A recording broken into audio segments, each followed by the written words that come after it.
Hello gamers, it's a brand new year. It is 2017, it's the first Thursday in 2017, so it's the first newscast for 2017. Today is January the 5th, 2017, and it's time for the news. And today in the news, I have a special guest. I have my world traveler friend, John Champagne, who has done a lot more traveling than I have, and he also has gone to Gencon with me, and we've done some stuff together. So he's a big gamer, and we are going to do some quick news. There's not a ton of news out there this week. It's been kind of a slow week, but we're also going to talk a little bit about some of our favorite games for 2016 and maybe a couple disappointments for 2016. So let's get started.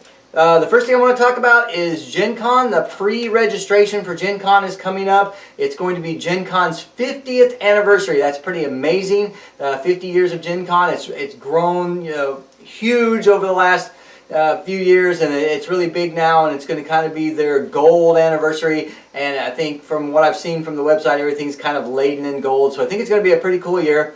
The pre-registration starts January the 29th. That's when you can start buying your badge, or you can't start buying tickets for events yet, but you can buy your badge. And then what they'll do is they'll hold your badge. If you're going to have it shipped to you, they'll hold it until I think it's in July sometime, where they'll actually ship it out to you so that you can buy tickets and stuff along the way, and then they'll all ship at the same time. Now there's really no reason to go and the first day and get on there and buy your badge. I don't think the badges have ever sold out for Gencon in the 50 years that they've had. I don't think they've ever sold out. But if you're going to do the housing portal, if you're going to try to get a hotel on the campus during Gencon, you definitely want to have your badge early, because the only people who are allowed in the portal are people who have badges already. So you want to get your badge well in advance of the housing portal opening, and they haven't announced exactly when that's going to be, but it'll be a couple months after the pre-registration starts. The prices this year have not changed. It's $90 for a 4-day pass. If you get a pre-registration, I think it's $120 if you buy it after pre-registration. The actual dates for Gencon this year are going to be August the 17th through the 20th. So take a look at the stuff, kind of get it in your mind if you're wanting to go. If you're not worried about hotels, you've got plenty of time to buy your tickets. If you're wanting the hotel, then I suggest you get your tickets purchased early so that you can get in the hotel portal. Now, the one thing you do want to do if you want to get a hotel is the day that the portal opens, you want to be sitting there waiting for the portal to open. Especially if you want to get a downtown hotel, because what happens is you get on, and as soon as you get on, they randomly assign you a time slot, and then you have to come back in that time slot and you have to get your hotel.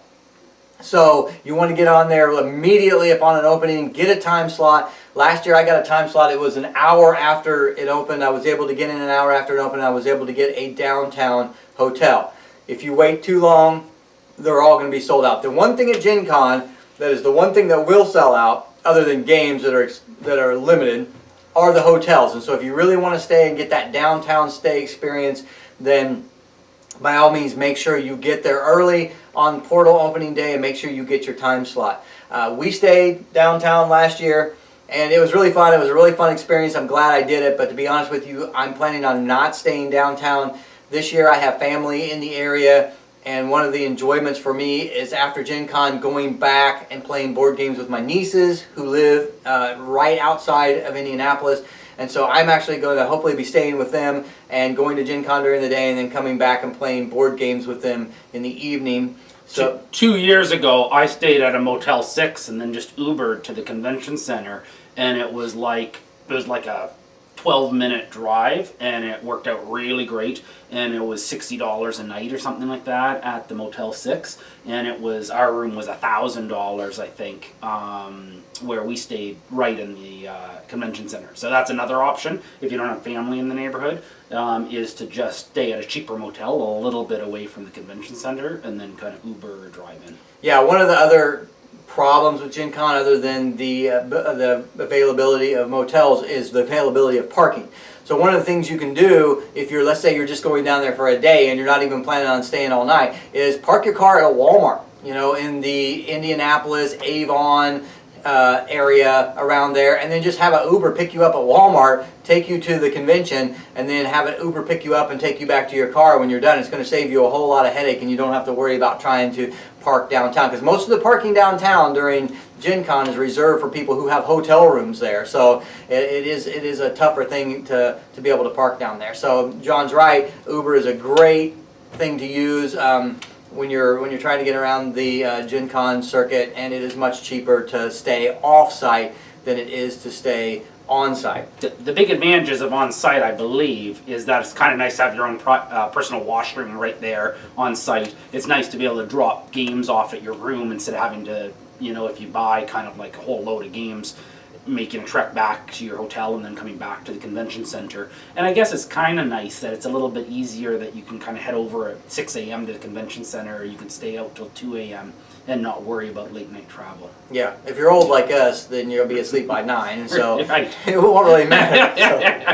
But it was nice, and I definitely glad I did it last year. But like I said, I'm not planning on doing it again this year. I would rather spend that extra, money that I spent on the hotel on games that I can get and review for you guys. So that'd be like 20 games that you could get. Right, exactly. So it is a big expense if you want to stay right on campus.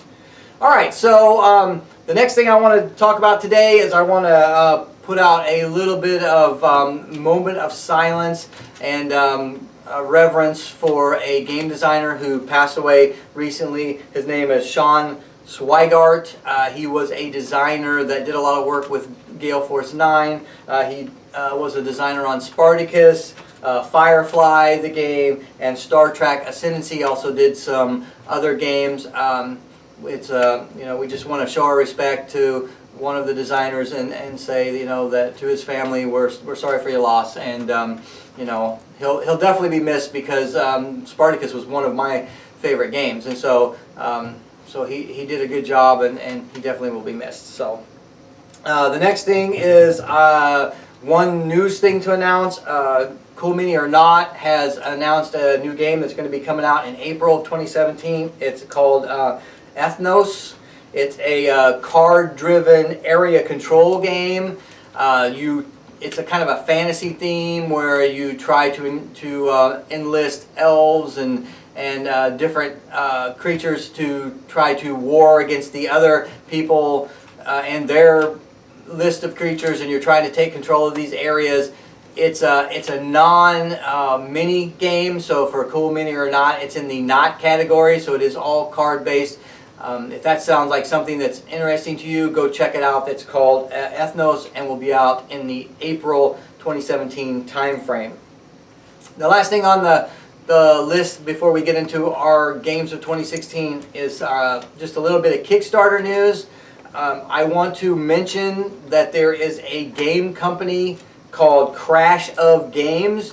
They have a Kickstarter going on right now, and it is a very unique Kickstarter. The Kickstarter is to save the company, and I really appreciate this because I appreciate honesty. I actually have designed a game and it's out there, and I have sold very few copies. I know how hard it is to actually make it as a game designer, developer, distributor, whatever. I mean, we in our little area of influence where we look at Gencon and there's so many people there, it's hard for us to realize that board gaming is a very small industry, right? And a lot of board game companies don't make it, a lot of designers don't make it, and so when a company is willing to get out there and say, listen, we're in trouble, we can't pay our designers, we can't pay our employees, we're doing this Kickstarter for no other reason than to save our company, I have a lot of respect for that. And so Crash of Games is doing that. They have a Kickstarter out right now. I will put a link to the Kickstarter in the show notes. They are offering some levels of Kickstarter or levels of backing that include some games that they've already made. So if you kickstart this, as soon as the Kickstarter is over, you're going to get these games. And that's pretty unique because usually you kickstart something, you wait a year, and you get the game. But these games are already made. They're just trying to save their company and keep these games flowing. And so the games are Fish Frenzy and Backyard Builder's Treehouse. Both of these games, there's videos out there. You can see how they play. They both seem like really good games. They seem very kid-centric games, so they'd be kind of something you might want to play with your younger people. But they look like pretty good games. You can get one of them. I think there's a pledge level for around $30. You get one of them, or you can pledge, I think, $45 for both of them.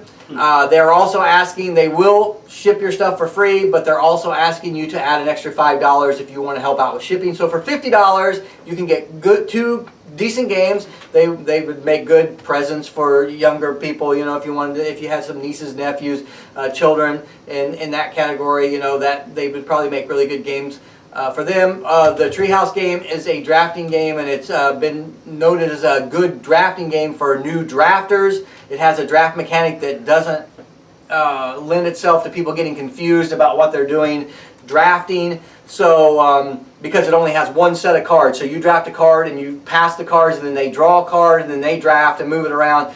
I know that I've played a lot of drafting games with people who've never drafted before, and we always end up with that, you know, oh, this person's got 6 cards and this person's got 4 cards, and now we got to figure out what went wrong. So it's got a good drafting mechanic for new drafters, and so so that Treehouse game would be good for that and stuff like that. So if that's something that you're interested in, there's about I think there's 14 days to go on the Kickstarter. Their actual original funding level was $100 for the actual fund of the thing, and they so far have made $14,000. And so, you know, if you have the heart and you want to help the game company, go there. You know, do something. You know, do $1, do $5, get a couple games, whatever you want to do. Help them out, and let's try to keep this board game company in business. I'd like to see that. So, anyway, so that's all I have on the specific news. So now we're going to talk a little bit about 2016, the year that's over and finished, and what we liked and what we didn't like. So I'm going to let John go first. So John, give me a game from 2016 that you were pleasantly surprised about and that you enjoyed more than you thought you were going to enjoy. Sure. So I oftentimes, you will sell me on a game and you'll say, this is a great game, great game, great game. And then it kind of, I'm a little bit disappointed if it's not as good as I'm hoping it's going to be. And Tyrants of the Underdark was every bit as good as you said it was. I remember you read the rules, you were really excited to play, and you said, this seems really neat, da-da-da-da-da-da. And we played through the first game, and just really killer game. We played a few times at Gencon, you've played with your family, you've played with non-gamers, it's really accessible, it has really interesting mechanics, it's done some interesting things on deck building. Great, great, great, great game. I can't really think of anything that I could criticize it on. Maybe the only thing is that the base decks, I think, is a really killer game, and the expansions make things a little bit weird. But that was just an extra expansion they did. They could have made that a paid expansion, and they could have just given you the game with the base deck. So it's a great, great game. Yeah, I like Tyrants of the Underdark. It's one of my picks for 2016 as well. The only complaint that I had about Tyrants of the Underdark are the little pieces, the little pawns that they gave you with the game were fiddly, they fell over, they were hard to keep up. I actually just went through and replaced all of mine with cubes, so now my game actually just has colored cubes instead of the little shields. The shields are nice and they're pretty, but they're top heavy and they fall over, and it's just kind of a pain. But other than that, I will say that I am not a fan of area control games. I've never been a fan of Risk, I've never been a fan of some of these other things, but Tyrants of the Underdark is kind of an area control game that doesn't feel like an area control game. Absolutely. Right? You do have options to kind of put people in the other people's areas and cause conflicts, which is kind of fun. But it doesn't really feel like you're trapped in an area. No. It never really feels like you get kind of sucked into an area and you're just stuck in there. It always feels like you can branch out. I think they did some really good things with the spies. The spies actually let you move out onto the board where you don't just have to move out from your local area, which is kind of nice. And so yeah, I think Tyrants of the Underdark is a game that I agree with you was definitely a standout for 2016. So and it was put out by the people who did Lords of Waterdeep, and that's another game that I really enjoy. So I had a lot of thought that it was going to be a good game, and then it turned out to be even a better game than I thought it was going to be. So I was pleasantly surprised with that. Yeah. Okay, what else? Any other games that kind of stood out to you for 2016? I really liked Clank a lot, and we went and tried a demo at Gencon, and then you bought it. And Clank, you're kind of a group of thieves going into a dragon's lair, and you're trying to just steal things before the dragon wakes up and eats you. And one of the big things in the game is that you have Clank, which is making noise, which makes it more likely that the dragon will wake up and that the dragon will eat you. And I just found, again, it was like a really interesting take on deck building, and they incorporate it with the board really well, just like Tyrants of the Underdark did. And the only possible criticism I have, and it's a real taste thing, is I love in deck building games when you can trim down your deck, when you can get rid of the junk cards and have a really streamlined deck, and Clank didn't really have that as part of the mechanism. You just built up your deck and you got more cards. But that's more of a play style taste thing. I found it a really fun game. Yeah, I think Clank does have a few cards in there, not a lot that let you do that, but the problem is with Clank, there's so many cards that to get to those cards, you know, it's not like you can just build a deck around that, you know, around that mechanic. So I think you're right, it is harder in Clank to get rid of your cards. I like Clank too. We've played it so much I've gotten a little burnt out on Clank. Everybody that I know wants, my wife loves Clank. She's always like, let's play Clank, let's play Clank. Every time I say let's play a game, they're like, let's play Clank. So I kind of got to the point where I don't want to play it that much anymore. But it is a good game and I really enjoyed it. And I really liked the company. The company that put it out was a video game company. Yeah. I looked online, I saw, you know, online their facilities. They have this huge, absolutely huge facility that would probably, you know, make, you know, Fantasy Flight or any of the other big game companies envious because they have such a huge campus and everything because they are video games and they seem to have a bigger footprint than most of the board game companies. But I found that very weird. You're right, that they were a video game company, and for some reason I guess they were just enthusiasts about board games and they made a board game, and I thought that was really neat. Yeah. Very, very cool. Very nice game and a very, very cool company. I hope they do more games because I think they did a really, really good job with this. That's Clank, so really good. So I'm going to mention one of mine one of my favorites for the 2016, and one of my favorite games for 2016 was Conan, the board game. I kickstarted that. I got it in 2016.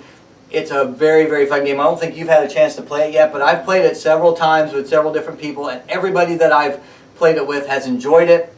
It's got tons of miniatures, and even beyond the tons of miniatures, which gets me every time, it's a really solid game. It's a scenario-based game. The one thing that I was a little leery about is I'm not a fan of one versus many games, and I find that in one versus many games, usually nobody wants to play the one, everybody wants to play the mini. But in Conan, the Book of Skelos that the one uses, the Overlord uses to kind of control his minions and everything, really makes the game interesting. So I think people want to play the one because they want to get that book, they want to slide the tiles around, and they want to be able to do that. And so the mechanics for the one actually make it worthwhile to be the one, and all of the games that we've played have always been close. It's always been like, oh, we barely survived, or we barely got out of there, or oh, the Overlord just barely beat us, you know, right at the end he got us. And so it's a really fun game. I will say that it's a game that doesn't get to the table a lot because there's so many components. You have to, whenever you play the game, you have to pick a scenario, you have to get out all the components for that scenario, and there's just so many components. You got to dig through there and find everything, and the setup time is almost as long as playing the game. If you're interested in Conan and that's something that you don't know about or you want to learn about, I actually have a game playthrough where me and my son and some of his friends played Conan, and I will put a link to that in the show notes, and you guys can go check that out if you want to. But Conan was one of my big games of 2016 that I really enjoyed and that I really like playing.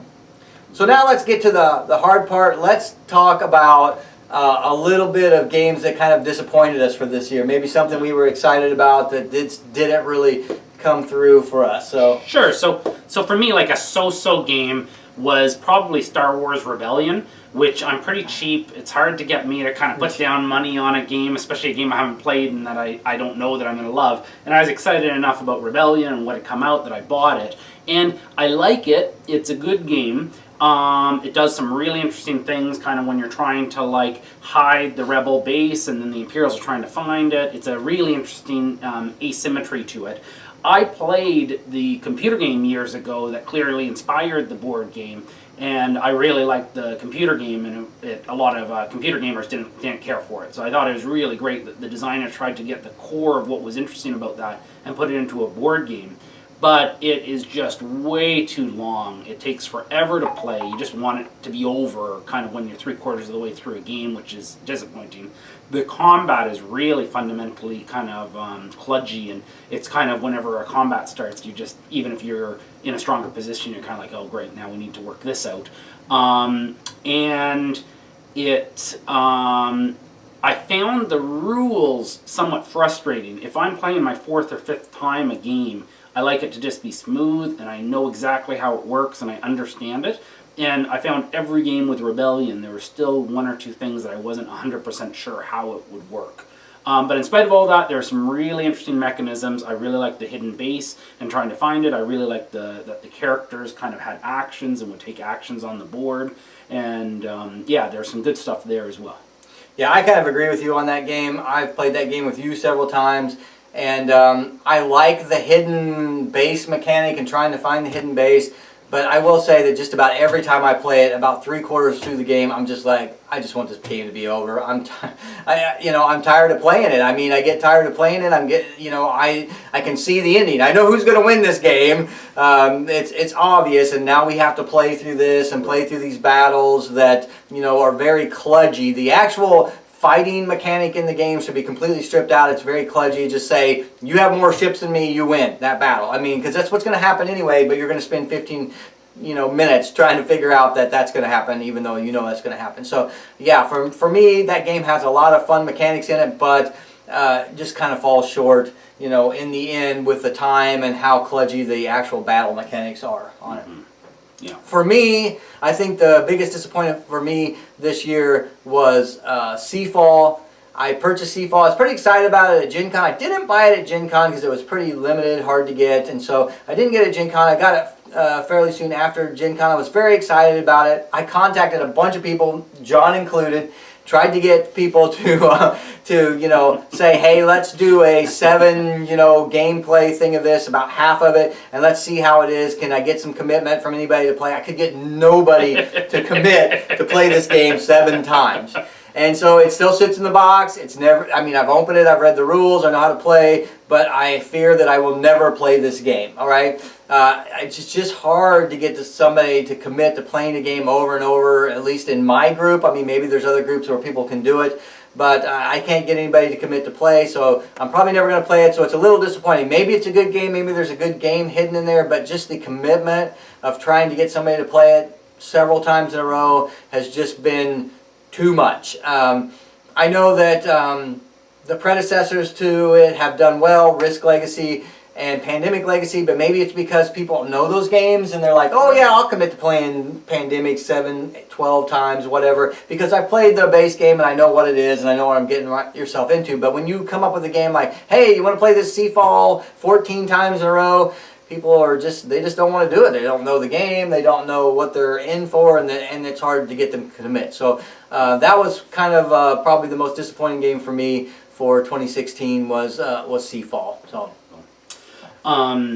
A game that was kind of was a big disappointment for me probably would be the Harry Potter battle at Hogwarts deck building game. And it was a really neat concept that you got the full 7 years within the game, and the game became more complicated as you went on and all of that. But just as a game, it just didn't work very well. It really seemed random whether you won it or whether you lost it. You didn't seem to have enough interesting choices to make in the game. And I'm a fan of the franchise. My wife's a fan of the franchise. We played with people who are fans of the franchise. And that was really the only thing it had going for it. If it wasn't Harry Potter themed, the game really wouldn't stand very well on its own. And so that was a bit of a disappointment. Yeah, I'm not a Harry Potter fan. I haven't seen any of the movies. I'm not, I haven't read the books or anything like that. I played the Harry Potter game. I liked it okay. It just felt like another deck building game to me. Nothing stood out as anything, special. They added some dice, and we played a couple games without the dice because we played before those came in. We played a couple games after the dice. I don't think the dice really added anything. It was kind of a random thing. Roll the dice, and you might get something. You might get something bad. So I don't know that they added any mechanics in there that would elevate it above any other deck building game if you weren't a fan of Harry Potter. So. Right. All right, well, that's pretty much it. We've gone a long time today. One thing we should talk about, though, and this is a controversial decision, is Cry Havoc. Oh, yeah. We both had heard unbelievable things about it. Tom Vassell just gushed about Cry Havoc. And Tom sort of said, he's introduced it to me. He said, I have this funny game. I'm not really sure about it. Let's try it and see what you think. And it was just a terrible game. It's asymmetrical, and so we kind of, I think, gave it a little bit more rope to hang itself because of that. We thought maybe we're just not getting this or whatever. But we played through it twice. We both really tried to like it. We both really tried to figure out what the appeal was. You played it through, I think, before we played it through twice. And just every game has been totally uninteresting. It was just one faction steamrollered the other faction. The winner didn't think that they'd actually made good choices that had led to the win. The loser didn't feel that they'd made bad choices that led to the defeat. It was just a really weird game. And we actually kind of had the feeling that it was kind of like a game that was sort of half finished, that it was kind of still in playtesting and wasn't really kind of ready to be released. And so it was a real head scratcher to us that other people loved the game so much when it really didn't do anything for us. Yeah, for me, I mean, the thing is for me is I played the game several times before I played it with John, and to me, I just kind of felt on the fence for the game. I know a lot of people had really liked the game, and even today I'm still on the fence with the game. I mean, maybe there'll be an expansion that actually makes it seem more in one way or the other for me, but I'm still really on the fence because, like John said, the games that we've played have always been really one-sided, lopsided. I've watched, I think I watched Rodney and his son play, and his son just was really just dominated him in the game, and he made a comment in there that, he hasn't won this game, and so I don't really know, what the thing on the game is, but it just seems like it's always really one-sided. And for me, I think the thing for me is that I always feel like the game is too short. I mean, it's like you don't get a lot of time to build up a strategy in this game, and then it's over. It's like, I think the maximum turns is 5 turns in the game, and the turns don't take that long. You get, I think, what do you get? 3 actions. I think you get 3 actions per turn, and you've got 5 turns. That's not a long game. So I think probably one of the weirdest things for me is the fact that I want to build up the strategy. This is what I'm going to do with my humans, or this is what I'm going to do with my other guys, and I want to move out and do this. And before I know it, the game's over, and I'm like, well, I didn't barely do what I thought I was going to do. So I think for me, the frustration is just I feel like it should be a longer game, and it's a very fast game. I think we played, what did we play, in 45 minutes or something? Really yeah, it didn't take very long at all. But also, it just seemed like every time we ended, somebody was way ahead. I mean, somebody was lapping the other person, So it almost feels like there's a snowball effect in it where you make one good move and the other person makes one bad move, and then it's just like zoom, and the other person just shoots ahead of you, and there's no coming back from that. I even found I couldn't identify what the good move was and what the bad move was. I found at the end of the game, if I have no problem losing, but I like to be able to say, this is why I lost. This was a mistake.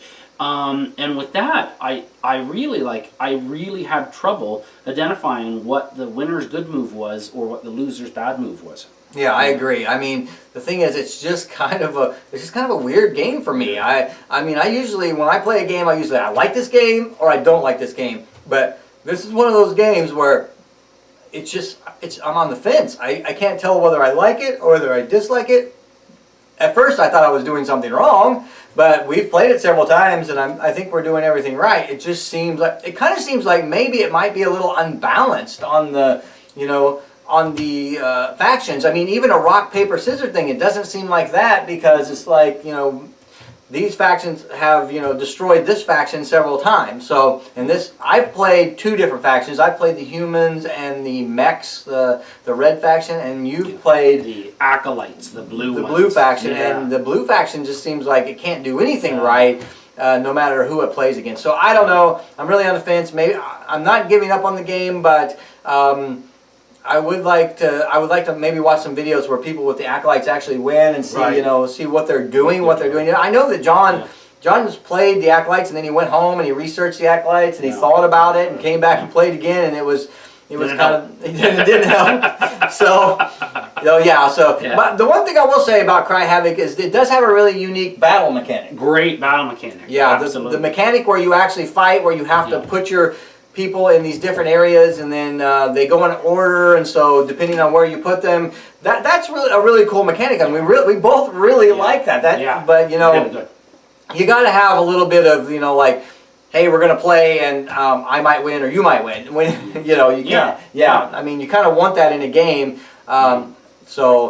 Anyway, if you guys have comments about Cry Havoc, or you can tell us things that we can try that actually might make the game a little more balanced or something, put them in the comments and we will definitely play it again, and we'll definitely try. I'll play the blue faction so John can beat the crap out of me and feel pretty good about it. So anyway, well, I think that's all we have for today. I want to thank John for being on the newscast today with me.